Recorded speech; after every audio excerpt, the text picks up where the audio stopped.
Good morning, class. My name is Mike, and this morning I will be talking to you about journey to planet Earth, land of plenty, land of want.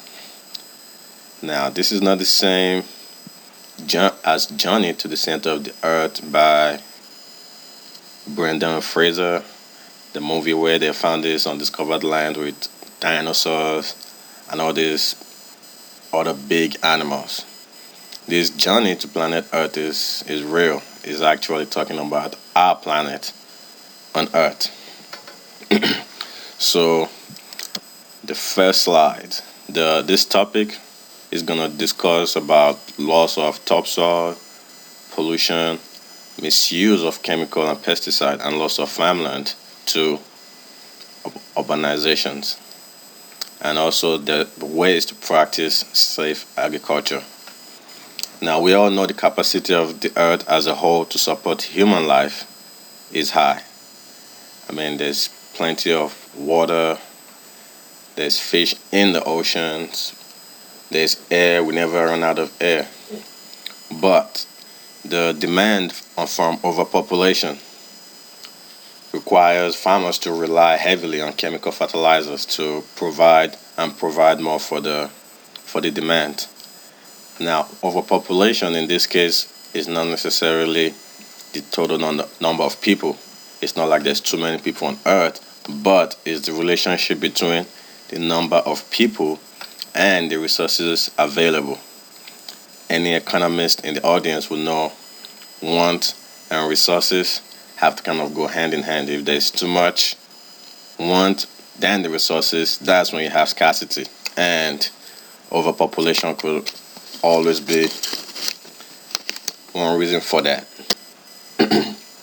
Now, what I want and human activities, there's activities such as overharvesting, urban development, that's what people want, skyscrapers and all these big cities, Christmas tree, people want firewood, and human activities such as farmers using chemical fertilizers eventually with time will start degrading the nutrients of the soil.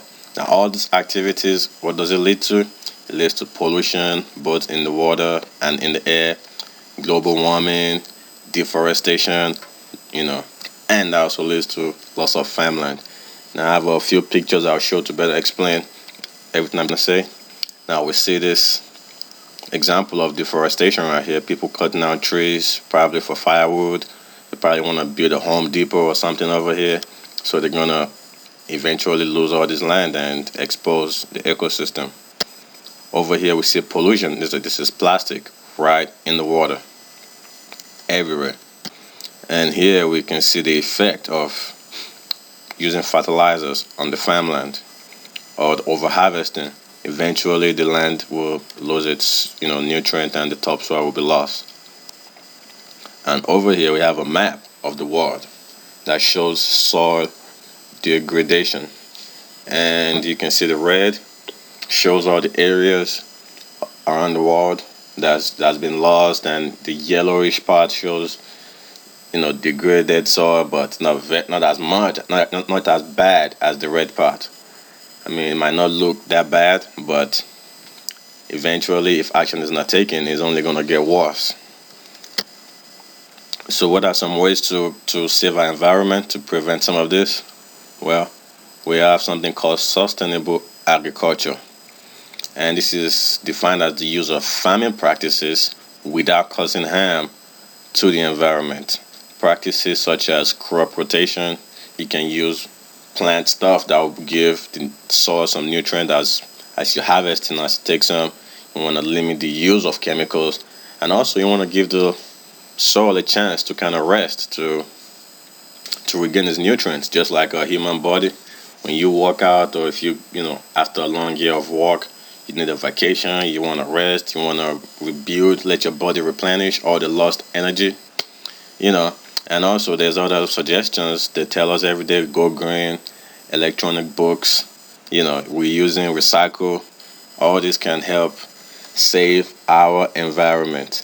And also I would like to show a minute video to better explain this journey to the planet Earth. Thank you. Any questions?